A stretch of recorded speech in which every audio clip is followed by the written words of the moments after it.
আসসালামু আলাইকুম রহমতুল্লাহ। আজকে চলে আসলাম আমাদের দোয়ারা বাজারে সরিষা নিয়ে। সরিষা ভাঙাইতে আসলাম আর কি। এখানে সরিষা, ভুট্টা, ধান, গম, তারপর হচ্ছে আপনার মরিচ, হলুদ সব কিছু ভাঙানো হয়। এই যে দেখেন, সরিষাগুলো ভাঙাইতেছি, খোল পড়তেছে, অন্য পাশ দিয়ে তেল পড়তেছে।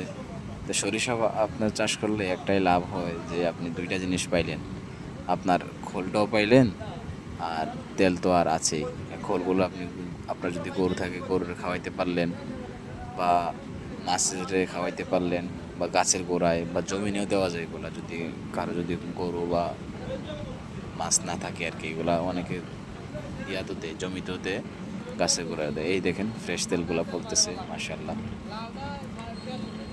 তেলগুলো এখন দেখতে একটু অন্যরকম লাগতেছে, তবে বাড়ির আয়না যদি একটু প্রসেসিং করলে এগুলোর মধ্যে কিছু ময়লা আছে, বাড়িতে না যদি আপনি রাইখা দেন তাহলে ময়লাগুলো নিচে চলে যায়, আর বা অন্যগুলো আমরা খাইতে পারি। আমরা তো আর নিজে খাওয়ার জন্য করি আর কি। আমি 2 বিঘা করছিলাম, 2 খেয়ার আর কি।